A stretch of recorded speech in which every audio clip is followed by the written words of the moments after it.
Hi, everyone.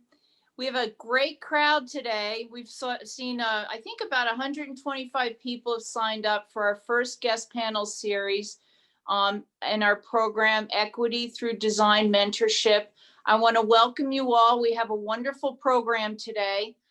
We are recording, but we do not see you. We only see us. So just so you know, and please put any questions you have into the chat, and Elizabeth will be taking your questions, and you guys can ask the panelists anything you'd like in reference to their costume work.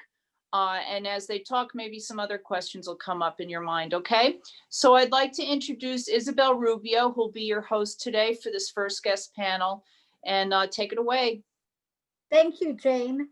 Hi, my name is Isabel Rubio, and I'm a costume designer, and I am so honored and happy to welcome Paul Tazewell, costume designer of Hamilton, Charles LaPointe, who is a wig designer for Hamilton, Angela Collar, the associate designer from the very beginning of Hamilton, and our wardrobe supervisor, Scott Westervelt, who maintains and keeps everything humming along.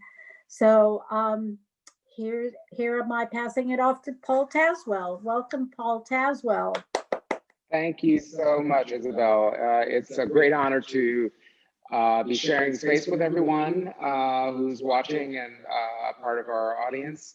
And then also to share this event with three people that I have spent so much creative time with. First, Charles LaPointe, who is a wig designer and a wig maker. Angela Kaler, who is my associate on Hamilton currently and has been since Hamilton started running. And Scott Westervelt, that we've worked on many productions before, and Hamilton has been the most significant. He oversees the maintenance on the Broadway production when it's actually running, as well as a part of supervising maintenance on all the productions around the US and then also internationally. So just to give you a little bit of insight into the history of my collaboration with Charles LaPointe, as a costume designer myself, and then a wig designer with Chuck, how we've worked closely together. I put together an example of images that shows some of the work that we've done in the past. So Charles and I started, the first production that we worked on together was A Raisin in the Sun. It was with Sean Puffy Combs, Felicia Rashad, and Audra McDonald. This was a production that I knew it was going to be very important because of the names that were involved, because of the celebrity of the names that were involved, that the texture of these wigs, and each of these women in this photograph are wigged, but that the texture of these wigs needed to be as accurate as possible to an African American. And prior to this period, it was pretty rare that wig makers, wig designers were effectively duplicating Black hair. And it had become a real issue because the texture of hair that was often used, especially for period productions, was of a Caucasian quality, very ultra smooth, and then styled into what this was a 1950s style. I wanted to be spot on with our look, so I approached Chuck with that task, and he did excellent work. And then our next production was The Color Purple, where we had a huge musical full of Black people, both in America and then also in Africa. And then this was a production that went from the turn of the century all the way through to the 1940s. and his ability to arrive at an accurate African American look for all of these women and some of the men as well was really quite breathtaking and made a huge difference to the production overall.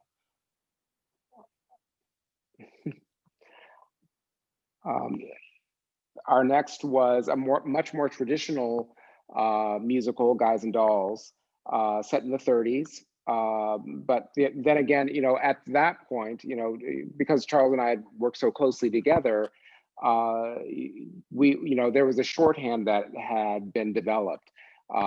Creatively, where I leave off, Chuck picks up, and he creates beautiful hair design that finishes off the designs that I'm doing on the body.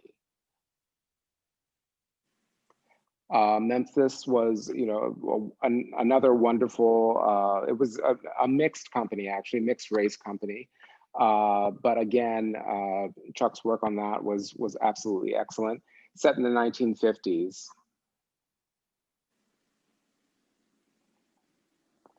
Dr. Zhivago, set in the teens.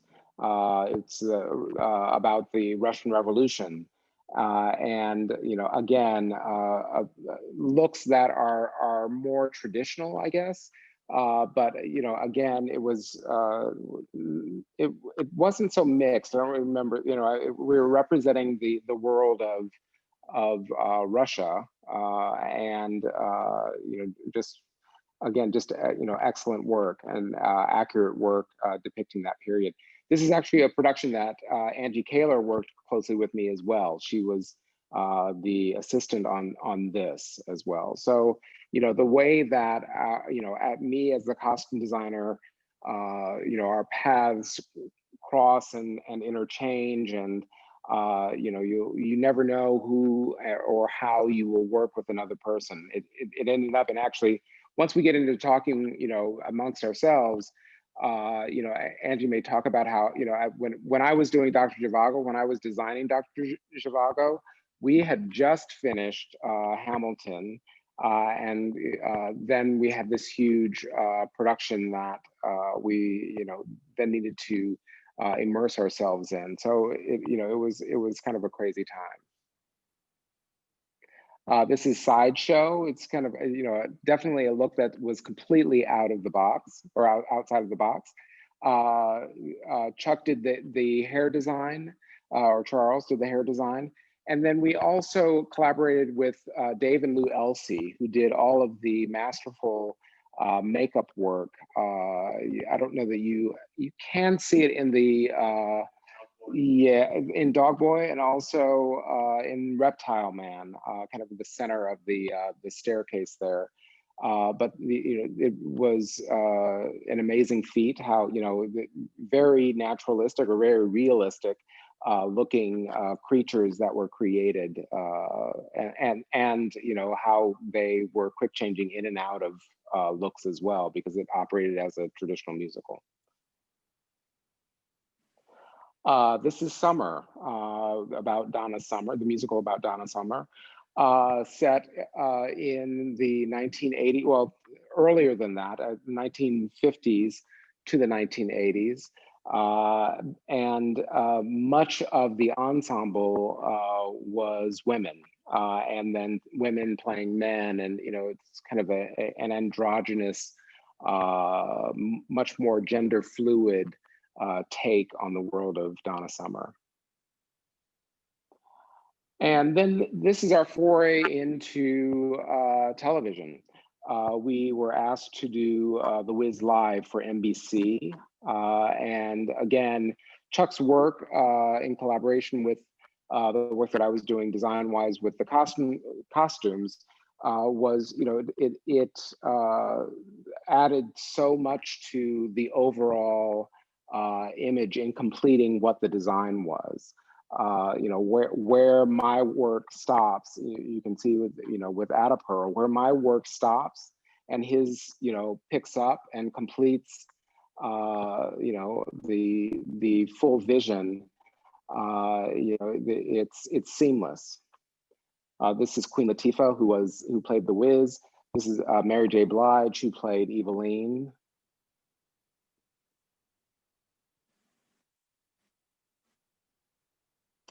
And then we went on to, again with NBC, we did Jesus Christ Superstar Live in concert. And this was with John Legend and Sarah Bareilles and Alice Cooper, as you can see. So this production, pretty much a contemporary look, but also needed wigs. These the cornrowed wigs, and for the priests, there were wigs all the way through for Our Ladies, and many of them you'd never know that they had wigs on.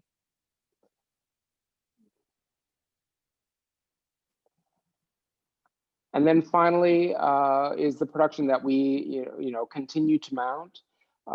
Chuck actually, even today was working on a wig for a production of Hamilton that's happening in Australia. Angie is joining us from Australia, where she's been very busy handling fittings over there, and was kind enough to log in to our conversation.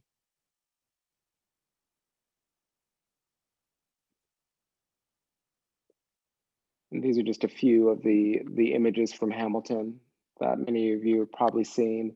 And, all the way through, and Chuck can talk a bit about this. Sorry, I call Charles Chuck, but, all the way through, there are people in all of the casts that are wigged, but you wouldn't necessarily know that that was a wig on their head. Because it's been modeled according to that person's actual hair. And it's really so that it is consistent and maintained well. And every time that we do a production of Hamilton, for every performance, that the wig looks perfect, their hair looks perfect, and they don't have to worry about issues with cutting, or that there's too much humidity, or because there is a full staff that actually dresses the wigs every night.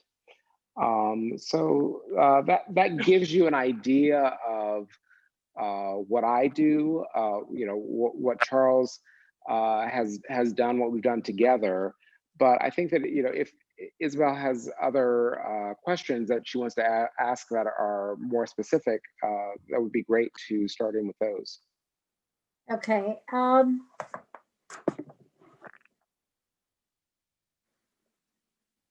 We all come to design in different paths. So for you and Charles, what led you to your design concentration? What was your path on getting to where you are in terms of interest and education? Okay. I started designing costumes when I was in high school. I mean, I actually designed a production for my high school that was The Wiz, and that was in 1981, maybe 1980. And I was also doing the work that every teenager does as well. But my true love was performance, and I was just doing the costume design on the side. Once I went away to college, I found the world of costume design and the truer way of doing costume, of approaching costume design, and I fell in love with that as an art as well. And so I found that I bonded with that and continued on to graduate school at NYU, and then launched into a professional career that has lasted just about 30 years. What about you, Charles? How did you get started? I kind of came in a different way. I was also, like Paul, I was also a performer, and I met my mentor and ex-partner, and this is what he did, and I moved with him to St. Louis, and we were on the road all the time because at the time he was doing a lot of opera and I needed something to do. So he handed me a wig and said, go ahead, try it. And that kind of led to where I am now, and, you know, went on and on and on. And I became his assistant, and then I started taking over shows that he did. And then we moved to New York City when he took over the Metropolitan Opera.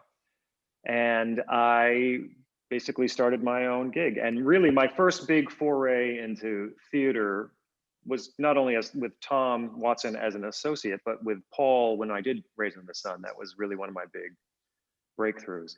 Also, it was you know, I was compelled by the fear factor to make sure that this was going to work because I had never worked with black hair before, and basically got caught a lot on the subway checking out people's heads and making sure that I was getting the textures right and stuff like that.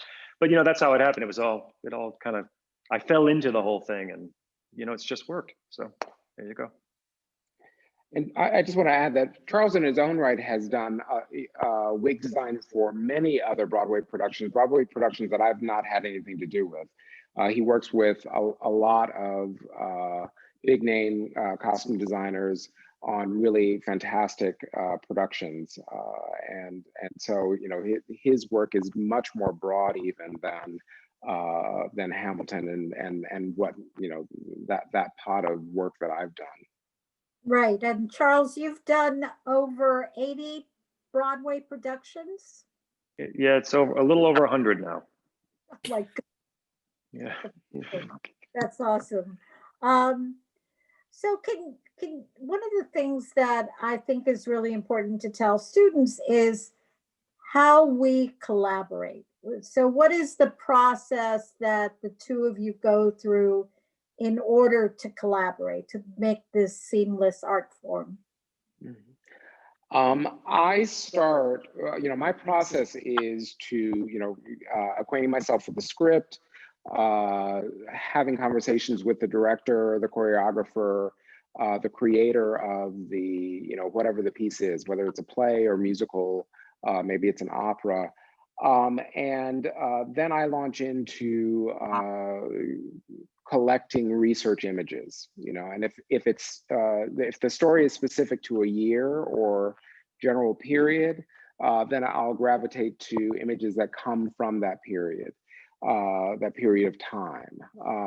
If you know, if it's about a certain group of people, I'm searching for images that are representative of that group of people. So after I've collected, you know, a lot of research. I mean, I love that process of researching, being in the library and finding images that reflect how I see the world of a production, or finding images online, on the web. You know, I take them wherever I can find them, you know, and I collect all of those together and then have more conversations with the director to develop who these characters are and what they'll look like. And then I go about designing. I go about, you know, I sit down at my drawing table and I start drawing out the character with the costume, you know, and specific to whatever scene that I'm thinking that it'll be appropriate for. And then while I'm doing that, I'm also, you know, thinking about, well, what is their hair going to look like? What's appropriate for a woman in 1917? What would that silhouette look like? Because it will then relate to the clothing. You know, it's important for me to be able to see the whole thing. So once I have a sketch that is reflective of what my idea is and it's approved, then I'll hand that over to Charles because he is then, as the wig designer, responsible for the hair. And you know, oftentimes, I mean, he's taking that idea and then he riffs on that, you know, and his connection is with the, you know, the actor, the performer that's playing the role, the research that exists, and what my idea is. And he has to balance all of that out and make it appropriate for that specific actor and what will look good on that actor's head. Charles, do you want to talk about that a little bit? Yeah, and you know, when I jump in, and Paul and I have had our conversation, and you know, we've gone through the sketches and whatnot, I will meet with the actor, and really in the end, the most important thing for me is that, well, I should say that the design of the wig has a fluidity to it that is a little bit separate from that wig needing to look like that person's hair. That's my goal always, is that the wig looks like their hair, no matter how outrageous the style or how realistic it is supposed to be. I always want it to look like it's growing from their head. So that's where I take it from. So once Paul and I go through all the design aspect of it, I then really concentrate on the wig itself. You know, what's the color? What's the texture? How much hair is the wig gonna have? How much hair does the actor have? How do we balance out the wig and the actor so that it always looks realistically like it's growing from their head? Then when we get closer to, you know, tech, I will go in and really focus in on the design, because we've already, you know, having gone through the sketches and knowing about periods all have basically a similar silhouettes within the decades, let's say. So you have an idea and a sense of what the silhouette of something should be, and then you're constantly okay, I have COVID brain here. Accommodating and adjusting to the actual actor and who they are and the character they're playing. So that's kind of where I launch from with Paul. Mm-hmm. Yeah. And in terms of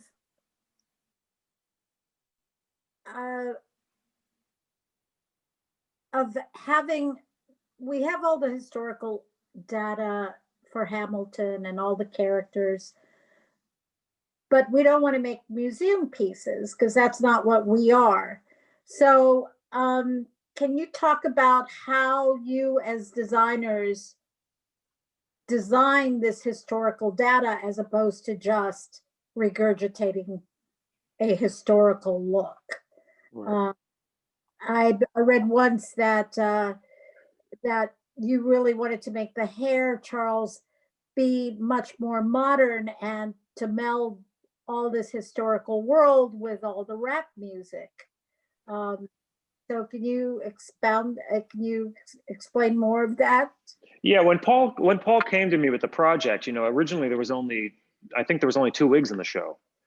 And the idea was always from the beginning that everything below the neck was historically based and everything above the neck was modern and reflective of the actor, the individual actor themselves. So we were looking at their texture, we were looking at how they wore their hair, we were looking at their color. We were not trying to make them something they weren't. They were always going to be who they were, or there was going to be some essence of themselves within this look. As the productions went on, and as Broadway even started, the number of wigs grew because we realized in the end, because of our modern sensibility, people want to change their hair on a regular basis. And yet once we've established a look, once you shifted someone within the cast, it shifted the entire product into another, you know, another way. And we decided that in the end, it was best to wig as many people as possible to keep the consistency throughout one show or the other. Mm-hmm. So even if an actor wanted to change their own look, they were able to do so because they had this established look that was already set for them. Mm-hmm. So that was basically it. I mean, the whole design idea was that it was historical below, modern above, except for characters like King George, you know, who was the most, I think, historically correct of all of them. Mm-hmm. Right. Now that, let's say, now you've designed it and you are now in the theater, Paul, how do you choose your team? Well, that happens way before we're in the theater. I choose my team. You know, I consider many, you know, many reasons, you know, to put together a group of people. One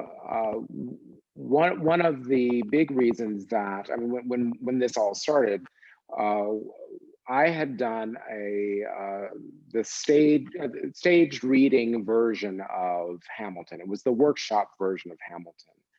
At that time, I did have an assistant that helped me to organically create looks on the cast that was, going to be performing this this workshop.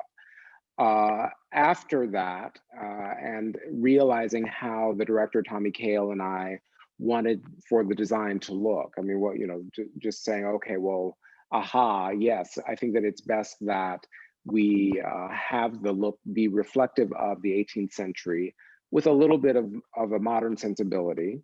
And then let's use everyone's natural hair and the hair that they come into the room with, and which will help to acknowledge them as modern performers. We established that, and then I went about doing a more formal design. Andrew will attest to the fact that they were kind of drawings that were done fairly quickly, not on napkins, but they were done fairly quickly. But this was for the production that happened at the Public Theater. So it was the first fully realized production of Hamilton.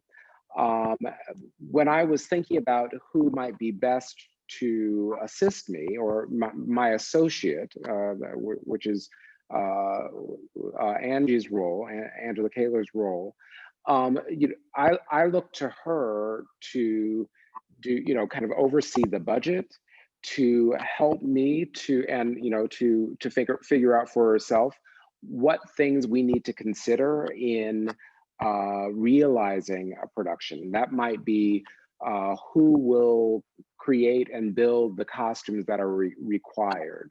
What are the fabrics that we need to find in the world that will be appropriate for the designs that I've designed? How will we deal with shoes, and where will we purchase those shoes? Or how, if we need to build them, if we need to custom build them, where will we go to do that? So the associate oversees that so that I can, as the designer, focus on how it will look, so that I'm always thinking about what's the best choice, what's the best silhouette, how can I perfect what my idea is. And my associate, my right-hand person, Angie, is right there along with me, helping me to make those decisions. Those are very necessary. And Angie came to this production having a lot of her own experience. Angie worked for a considerable amount of time on Mamma Mia, and that was another long-running production. And so she was very familiar with productions that needed to last, into the next decade. And that's very important when you're talking about costumes, which are, each costume that we have on stage is a custom-made costume. It's almost to the point of being like a couture, like those ball gowns are like couture gowns. I mean, the finishing work is excellent. And so there's a lot of money that goes into the creating of them, and my team needs to understand that and make choices that are the best choices for how long they will last, really.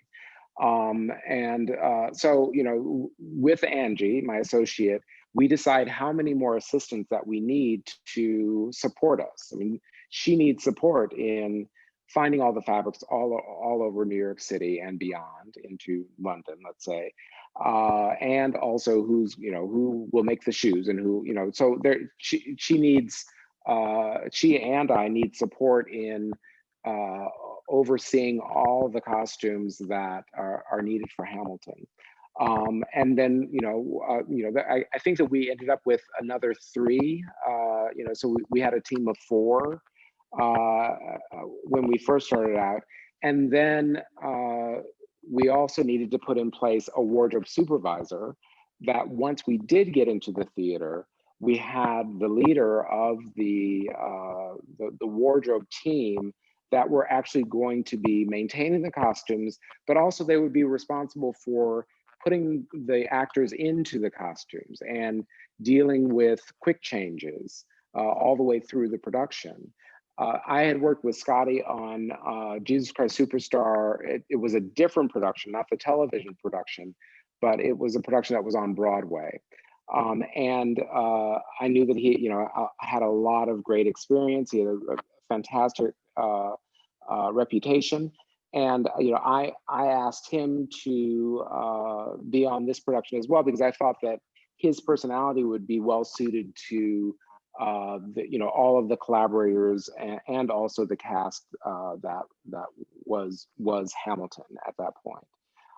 So that's how you think about who are the best people, the best workers. They have a certain work ethic, and then also personality-wise, their temperament kind of aligns with the group that you're getting ready to put costumes on. So all of that together created a really wonderful team. Because we're running out of time, I'm going to jump. In this world of ours, in this crazy, very dysfunctional world of ours, what barriers have you had to overcome as a BIPOC designer? Are you feeling hopeful at this point in our crazy COVID life? Quite frankly, I think that you always, I've always been a person that holds on to hope. And, I think that, human beings are very resilient. I think that we're managing a lot. We're managing a lot of emotions, because of the pandemic and lockdown on pandemic, because of a lot of our anti-racism and racism issues in America, how those are all kind of bubbling up, which is aligning with the election and all of the the drama swirling around that. And I think that I indeed have I've been met with challenges as a Black designer, as a Black costume designer, through my 29 years of working, and even before, being pigeonholed as a Black designer to design production, only seen to design productions about people of color. That once I was in the profession, embedded in my career for a number of years, that started to loosen, and I was getting asked to do productions that were not necessarily about people of color, but there was already always kind of a through line that created an assumption that I was a designer specifically for shows about people of color. I had to wrestle with that for a long time, and then realized within myself that that was a great benefit, and it had helped to create a very strong career for me. It gave me great opportunity to show a lot of the things that I could do, and many of the things that were not necessarily expressed on those shows about people of color, but were applied to Shakespeare or other operas not about people of color at all. So even though it was a challenge and I had to manage that, I feel very positive about how I'm seen in the world anymore, and it gave me the opportunity to design both In the Heights and Hamilton, and both of those are productions that are very diverse. I mean, they're both of those stories focus on people of color. Any final words or advice that you can give to aspiring designers, costume designers? I'd love to open it up to Angie and to Scott, just to talk a little bit about what they do from their point of view. I think that as Charles and I were saying, that we started as performers, that was what we what we saw as our vision for being in theater, and then we found a different part of that process of creating theater that was a better fit. And I would want for the students that are listening to us tonight to know that there are many, many different professions within our, industry that are very creative, that are viable means of making a living. I don't know that a lot of people know how many people it actually takes to create a Broadway show or a television production or film, just specific to the world of costumes and wigs. So I think that it is indeed a large world of career choices. I don't know, Andy, can you speak a little bit about that? About the number of people it takes to do a show? About the, well, also, I mean, just how you find yourself in the role that you're in, Okay. I kind of came from fine art in a way. I was growing up, I did a lot of painting and drawing, and I'm from West Virginia. I grew up in West Virginia, and no one in my family knew a living artist that made a living. So I kind of, there was only commercial art, and I did like a summer teen thing, and I wasn't interested in drawing the pot to make it profitable for someone to buy it. I found that boring. And also in high school, I was a singer. So I joined the community theater, and I was in a show of the Mikado. And although I enjoyed performing, I didn't have a driving passion for it like I did art, but that's where I learned there was design. I didn't know that somebody sat down and drew everything, and also liked the collaborative act of it. I thought, I can draw and I can paint, and I don't do it by myself. Like, it becomes a collaboration, something better than I can do by myself. So I went to school, went to graduate school, and went to SMU, and then I moved to New York to be a designer. But design work doesn't pay as well as assisting work. So, and I had student loans. So I worked a lot as assistant on many, many Broadway shows. My very first job was A Christmas Carol at Madison Square Garden with William Ivy Long. And I worked my way up from being the shoe girl to bras and thongs to associate. I kind of like worked my way up the ranks. So I worked on a lot of shows. And like Paul said, I did like 8.5 years on Mamma Mia.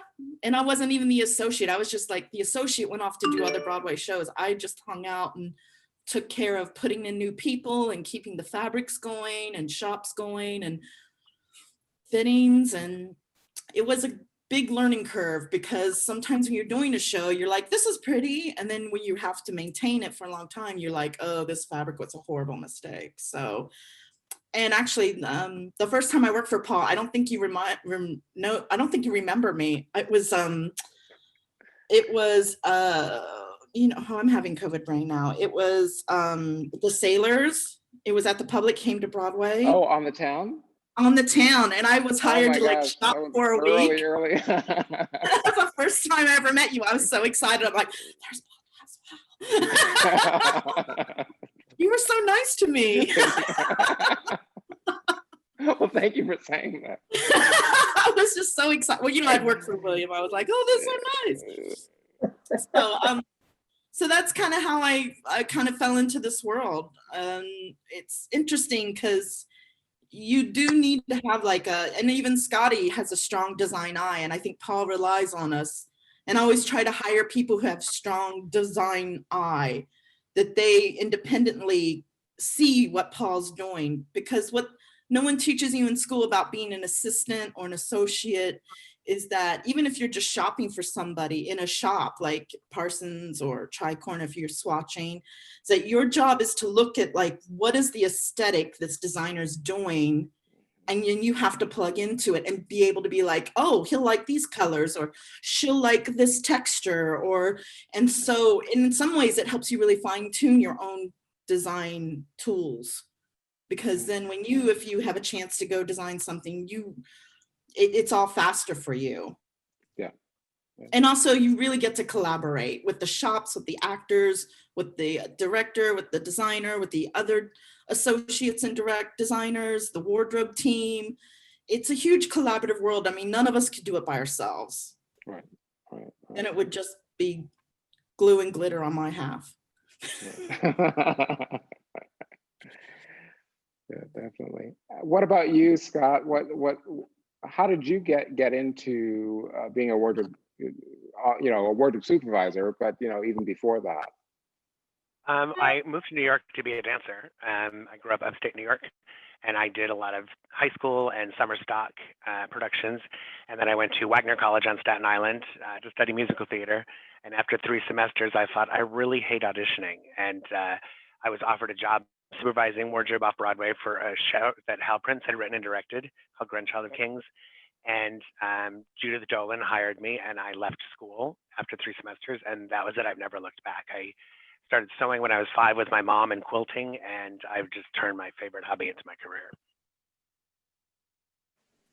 It's kind of like what I did, but I had the performing on the side, but that was I was sewing from a very early age and taught by my mom, and also painting and drawing and painting as well.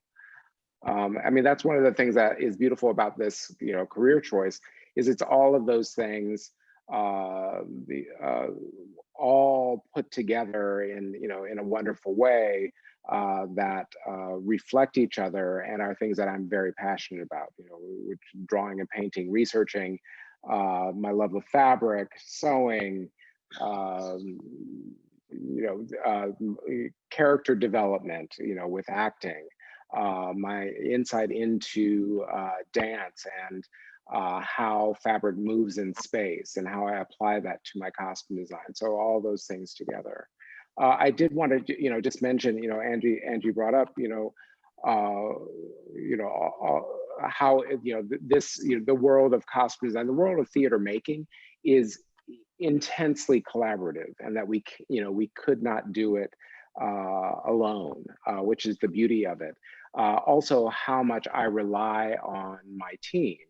And as Angie is millions of miles on the other side of the world, being my eye 24/7 because I'm not able to be there, so I rely on her and her her own aesthetic, but also her commitment to maintaining what my aesthetic is, so that I can trust that production, once I see that production on stage, that it will look reflective of how I originally designed the show. So it's those relationships are very dear to me, and very, very, very important to me. Thank you, Paul. I think right now I'm going to turn it over to Elizabeth. So thank you, all of you, from me personally, and Elizabeth will be the moderator of the chat and the questions. So Great. Thank you, Isabel. Thank you, Paul and Scott and everybody. There's so many questions that I'm going to suggest to the panelists they be as brief as possible and then see if there's more questions. I was going to start with one here that's sort of for Scott, because we didn't hear you talk a lot. And it was a question for you. What is the most difficult change in Hamilton? Was there ever a time when a costume change just couldn't happen? I love that question. Well, it's good. Probably the changes into the ball skirts for the ensemble ladies at the top of the show, because they're running off and they're taking their vest and their dickie and their boots off, and they're jumping into shoes that are puddled inside of a skirt, and the skirt gets pulled up and it gets closed, and they run right back on stage. So part of that cool thing for me, whenever figuring out quick changes, is working with the design team to figure out what ultimately it needs to look like, but how it's going to be made and rigged so we can make the change happen and facilitate it in the time that it needs to happen to tell the story.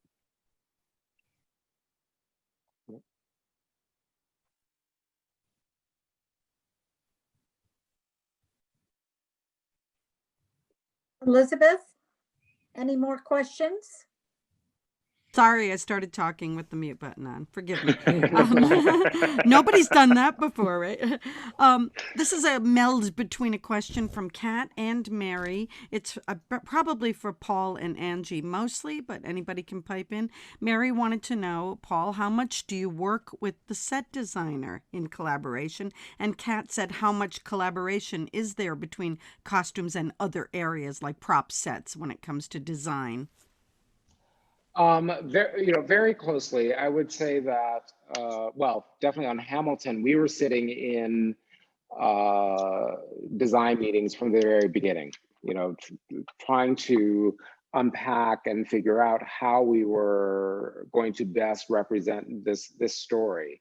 Both David Corns and myself. Sometimes there are situations where you don't have that much contact with the set designer. And as a costume designer, I'm kind of reacting to, if you will, what they've already come up with, because oftentimes set designers are brought on early, much earlier than I am as a costume designer. And so that there's a world that's already established. And then I need to figure out how the costume design fits into that world. It's much more gratifying if I'm on board from the very beginning and we're all talking about how we can create a world together. Great. Thank you so much, Paul. We have so many questions, folks, so I apologize now if we can't get to them all. There were a lot of questions on wigs and making wigs, Charles, so maybe you could just tell people in general how to get training, because most of them had to do with technical information. So where's the best way for them to get training? Well, I mean, there are some colleges that offer this as a study and a focus. But personally, I did not go that route. I was taught on the spot and learned through experience. And I feel like that is how, for me, I really developed my own voice in this, is that I was forced to figure it out basically on my own. I personally train people free of charge, because hopefully they join my crew. And if not, they walk away with a skill that they can use. And in the meantime, it's a symbiotic relationship. They're able to help me, I'm able to help them. And I'm always welcoming new people in. It's something I enjoy doing. I have a crew of about 20. Well, before Corona, I had a crew of 20.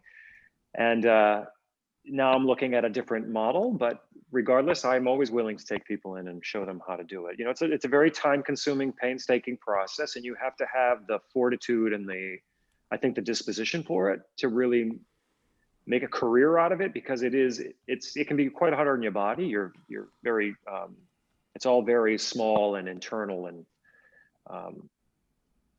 quite honestly, full of self-doubt. But anyway. Thank you. A lot of the questions dealt with what are wigs made out of, or how are they made? So it is a learning curve, and Sure, I think it's great when people mentor with people like you. I love it.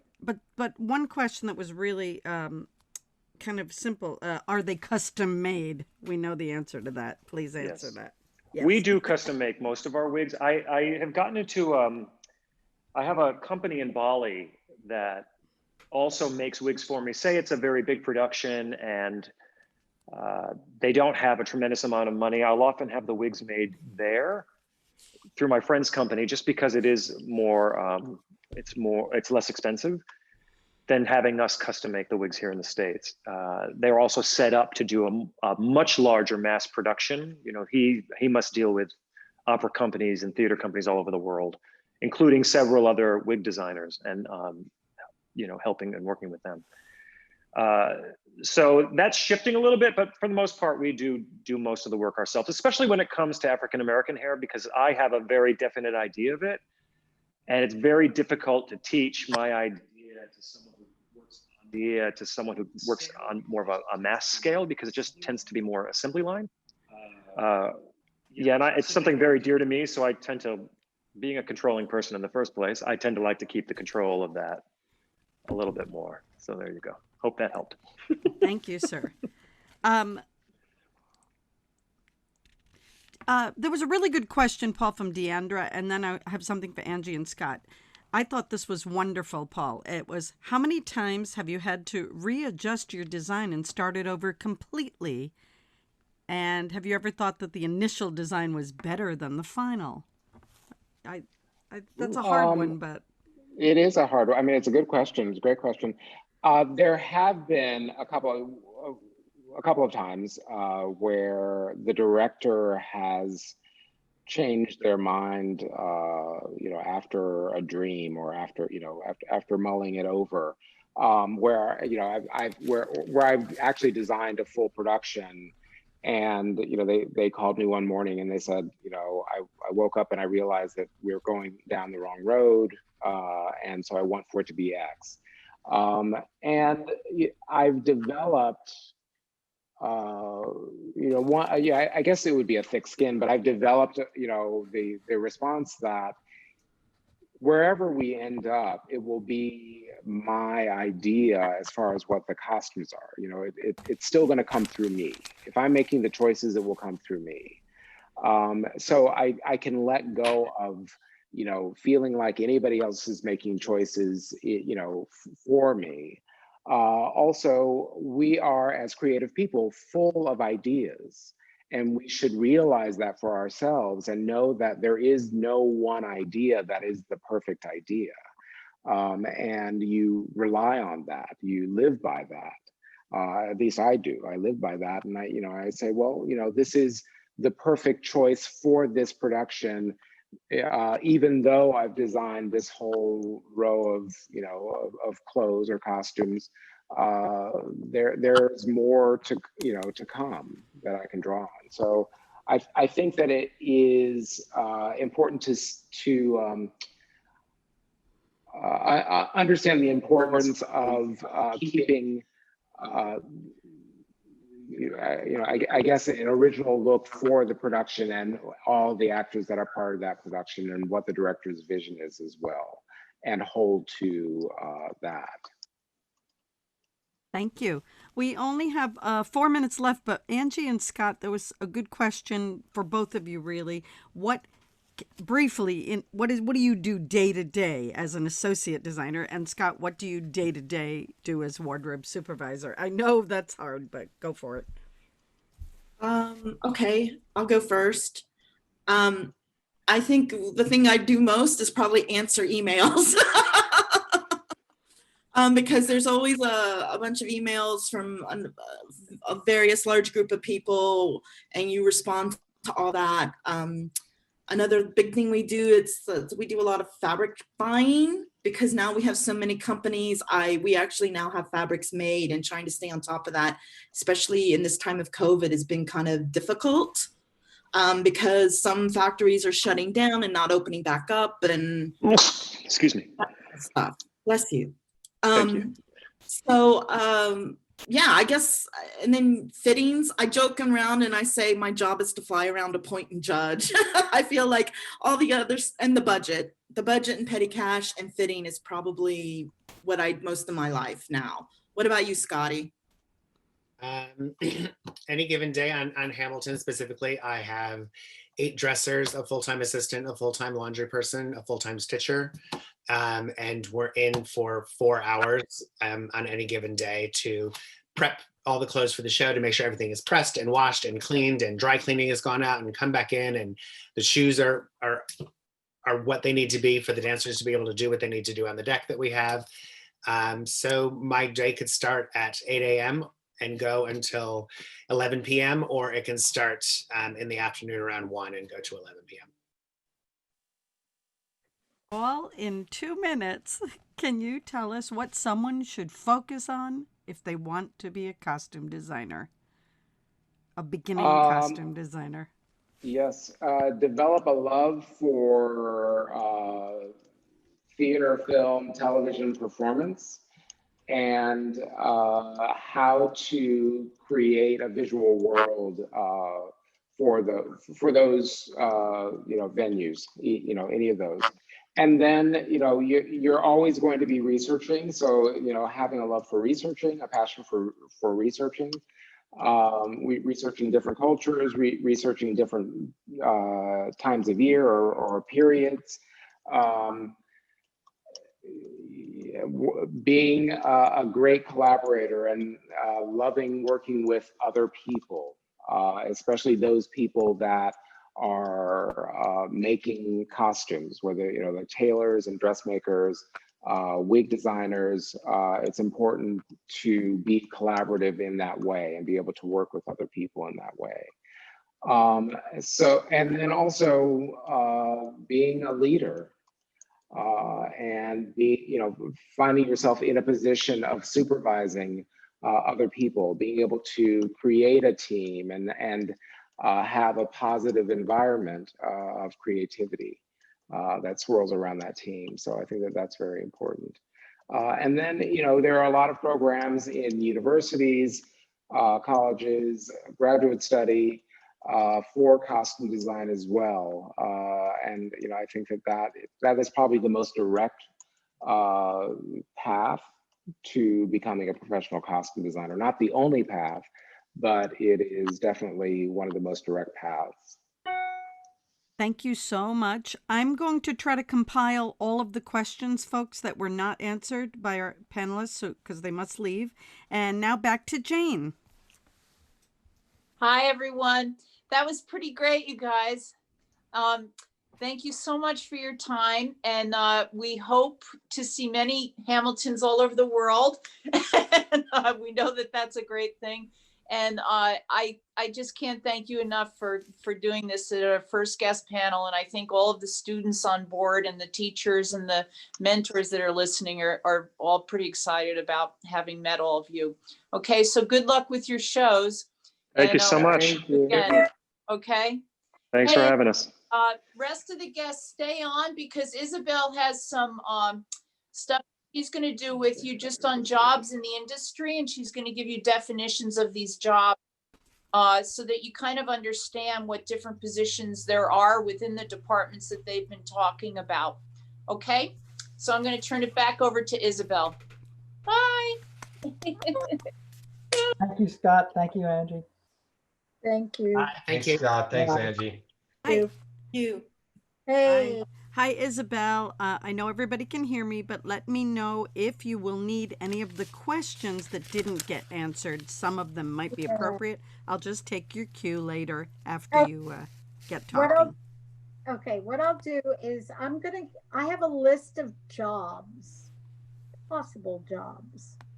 And that was something that Paul said at the very end, is that it does take a huge amount of people to work to create all of this stuff. We went through the costume designer and the assistant designer and the wardrobe supervisor. And in film, the difference between film and theater is basically vocabulary and scale. You know, in theater, you want things to be that big, and in film, you want things to be that big, because the camera sees that tiny little space. But in terms of the jobs, they're essentially the same. They might have slightly different responsibilities. Like the wardrobe supervisor is still, it's either called a wardrobe supervisor, but in LA, you're the costume supervisor. But we also have, they're the ones who take care of all the looks for all of the actors and all of the characters, and deal with continuity. Continuity is the path that the actor, the storyline tells, but it also goes from shot to shot to shot to shot. And the wardrobe supervisor takes in the whole picture. The key costumer, or the set supervisor, as it's called in LA, also deals with continuity and the costume breakdown, but is more on set. So the wardrobe supervisor is off there but the key supervisor is doing, the key costumer is doing all the initial eye to eye. You know, they're seeing the things as it happens. We also have a background costume coordinator. And in New York, we have that as part of the design union. In LA, it's much more of a wardrobe. It can be either design or wardrobe. And you're basically dealing with, let's say, the crowd on the street when you see a film. You're making sure that the stuff that they bring is appropriate, or if that isn't, that you're assigning them clothes that are appropriate. You have a cutter in terms of making the costumes. In New York, we have the great luxury of great costume shops, such as Parsons Mears, Tricorn, and Donna Langman's, and other costume shops. On films, depending on where you are in the world, you might have your own team. And you have cutters who are the drapers and the pattern draftsmen that are building the costumes. There's one job that I absolutely adored when I was much younger, was the breakdown artist and dyer. And that's a job that is wonderful if you love getting messy and you can see color in minute steps and thrive on making things look used, because you never want to have something brand new on a film or on stage. You want it to look like it's a real garment. And there's a great shortage of dyers and breakdown artists. Here in New York, it is part of the Wardrobe Union 764. And in terms of wardrobe, you also have the truck costumer. The truck costumer is when you see the films being shot on the street and you see these trucks full of costumes and stuff. The truck costumer is basically organizing all those costume racks, making sure they're in the correct bag, they're correctly tagged, they're getting the supplies, all the perishables such as pins, t-shirts. They are maintaining the costumes so that they're all clean and especially right now, sanitized. They make sure that everything is pressed, that everything is put away with the correct tags so that we know in terms of continuity. And they are basically the inventory keepers.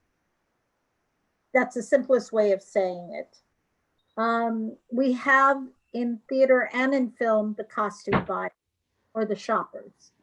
And you are either shopping for fabrics or you are shopping for clothing.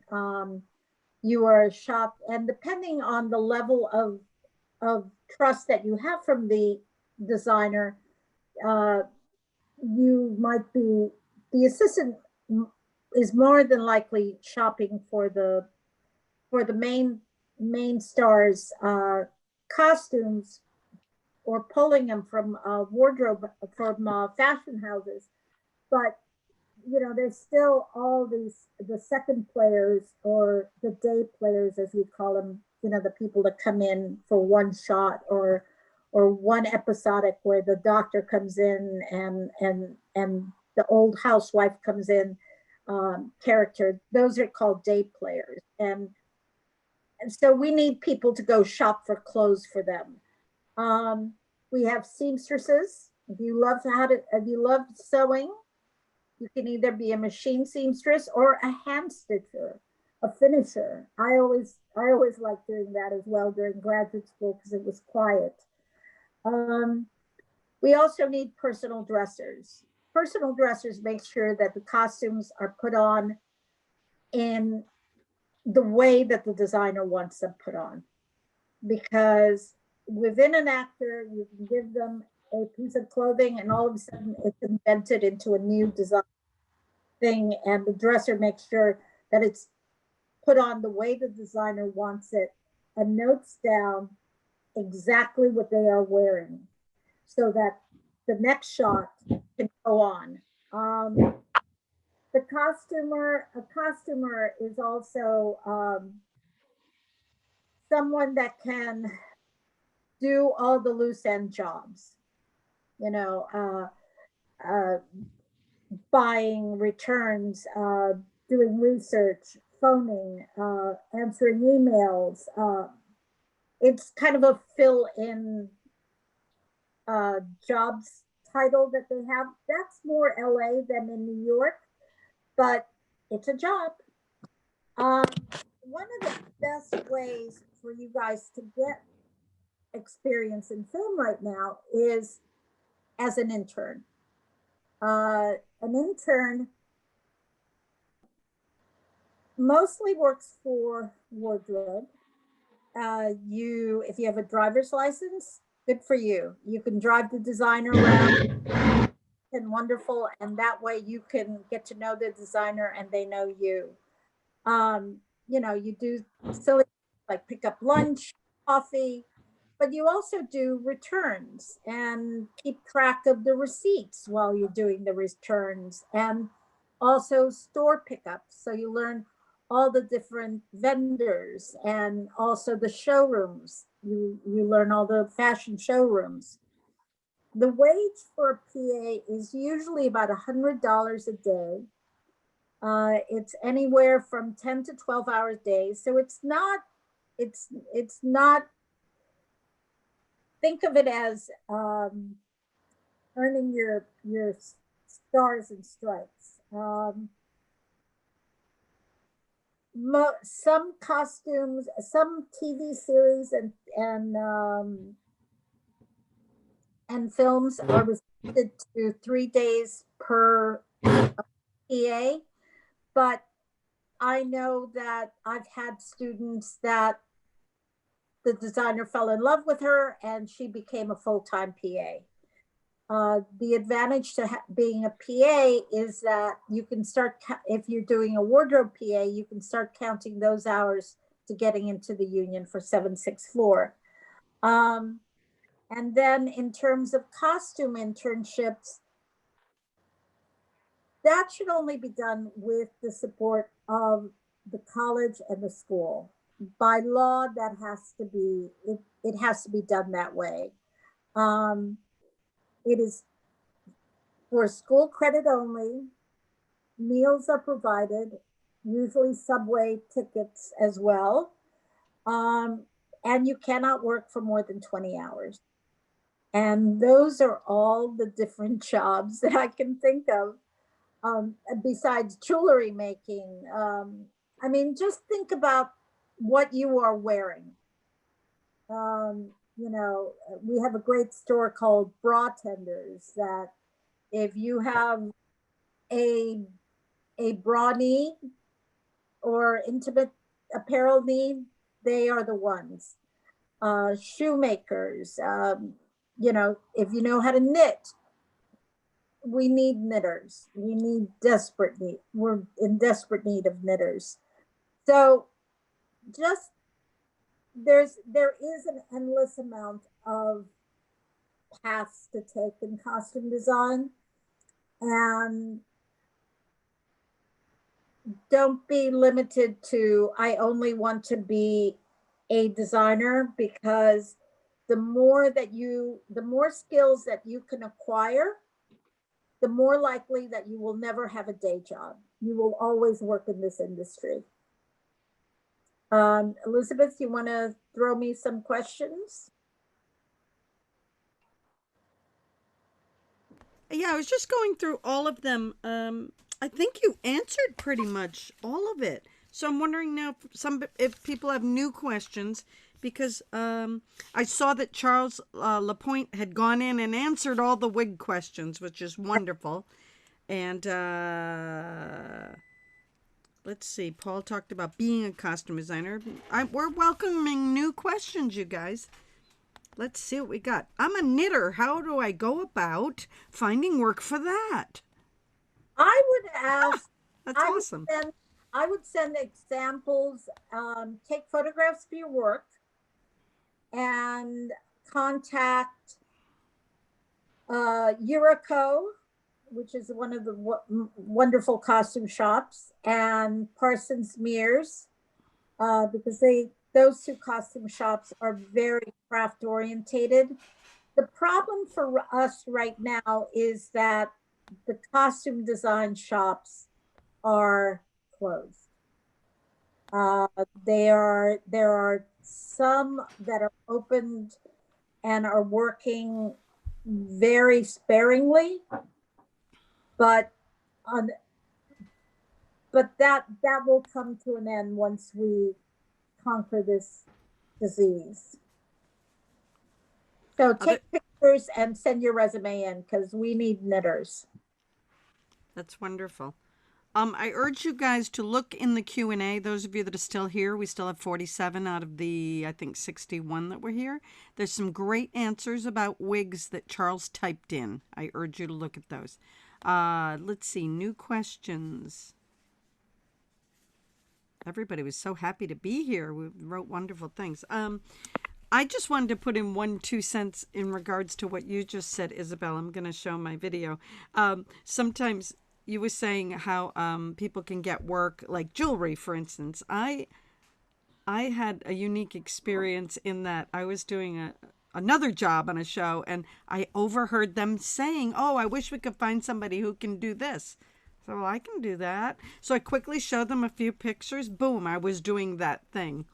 And so, like you said, I mean, I was just starting out, so it was awesome because in my case, I do a lot of scenic art, 3-dimensional things. So I do puppets and I do masks and I do other things related. So when somebody asked for some shadow puppets, I was right there.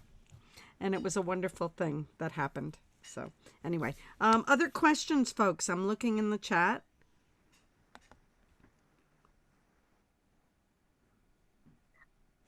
One of the things that came up with every one of our panelists, our guest panelists, was that they all came from different training.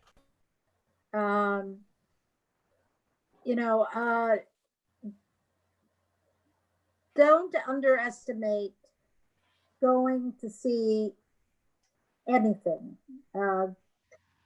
Going to see plays, going to see movies, watching television shows, going to museums. All of that will give you a larger visual vocabulary that will help you become a better designer or a better assistant or wig maker or craftsperson.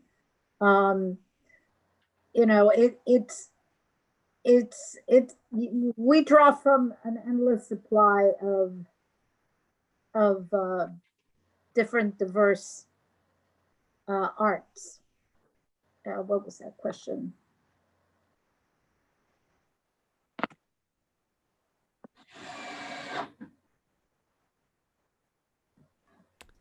Isabel, somebody had a good question. What is the best way to present your portfolio? Website, PowerPoint, etc.? In your opinion. For right now, I think web platforms are actually a great way of doing things. Earlier in my career, I would send out little postcards of my work with several photographs. I think as long as you're sending, I know a designer that used to send her portfolio out, an invitation to her portfolio, and and a Starbucks $5 gift certificate because it was just like, thank you for taking a look at my portfolio. And she got an incredible amount of jobs. I think any way that you feel comfortable. Amelia asked, can you tell us films to watch, artists best dates from home for inspiration? Oh my God, there are so, my absolute favorite designer is Patricia Ziprod. And Amazon has Pippin and Sunday in the Park with George. We wouldn't have we wouldn't have the diversity of design that we have if it wasn't for Patricia Ziprod. You know, watching foreign films,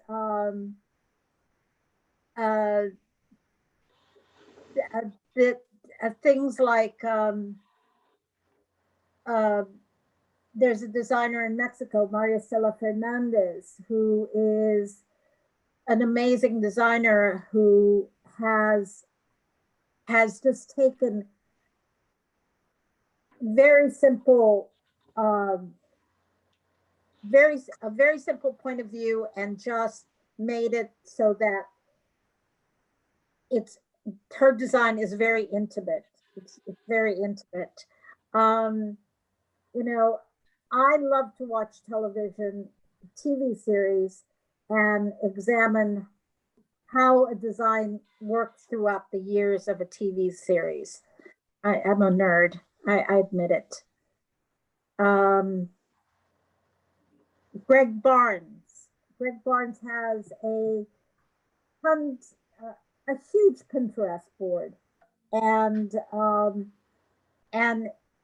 tons of YouTube videos, and hopefully we will have him as a guest in one of the further Saturdays.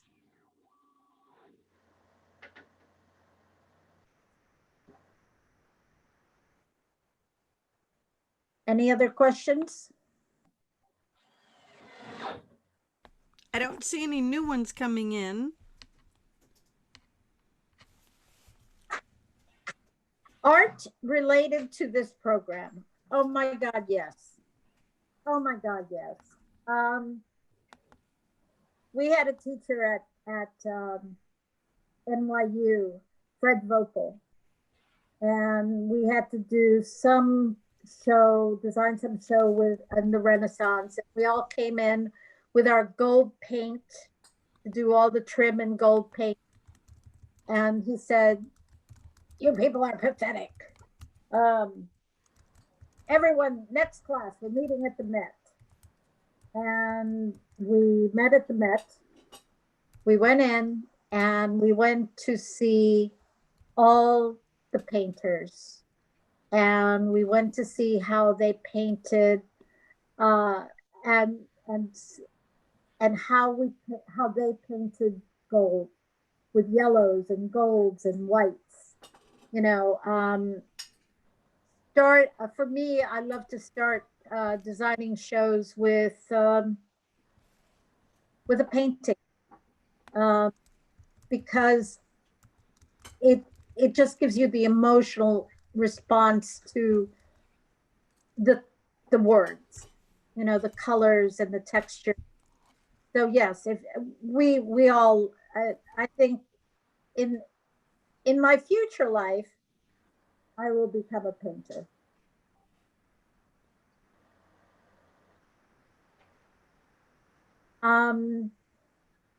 That's the great thing about this career, is that we are, as any of us will tell you, we love researching and landing in different worlds, and creating different worlds, and you know, we love literature. We You know, that's one of the things that I would encourage all of you to do, is to read as many plays and movie scripts as possible. You know, start looking at opera. You know, expand your horizons, because you never know where you're going to land.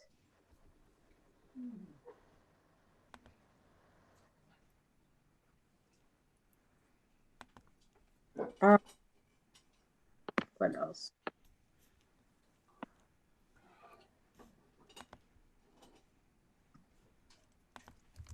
Oh, Maria Stella. It's Mariestella.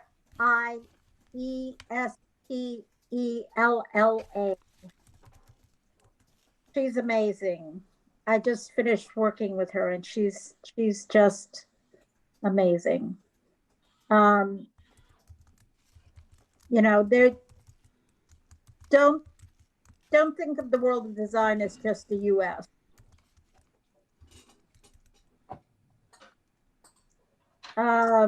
Jane, is there anything else you would like for us to cover? Jane has left the building. She needed to leave at 5:40. Okay. But it looks like we're pretty much all set here. And if people want to contact us, they know how to get us again through the EtDM. And do one of my colleagues know when our next second Saturday is? And would you like to put a plug for it? Anybody? It's on our website. And for those that don't know the website, it's EtDM Mentorship. So you should all have that, because you all have your connections. So thank There you. it is. Thank you, James. Yep. James put it in the chat, everybody. Yes, we could not survive our technical difficulties without James. So Yeah, I wore my basic black tonight just for the occasion. So there you go. So, Ray or James, would you like to kind of wrap it up and say bye to everybody? Bye, everyone. Thank you all for attending. We'd love to have you come to the next mentorship panel discussion that we'll be having. I don't have that in front of me. I'm sorry, I should have. But it was a delight having you join us. I hope you enjoyed it, and let us know what you thought. So thank you all. The next panel is December 12th at 4:40 p.m. You mean I get paid for this? Career options in the entertainment industry. You can find that on the website underneath the calendar of events. So every single one of the panels that are available to you are available there for you to check out, and you can sign up, and we'll tell you as many times as the internet will allow. So thank you all for coming. Thank you very much. Have a good night, everybody. Elizabeth, thank you. Be safe. Thank you, Isabel. Bye, everyone.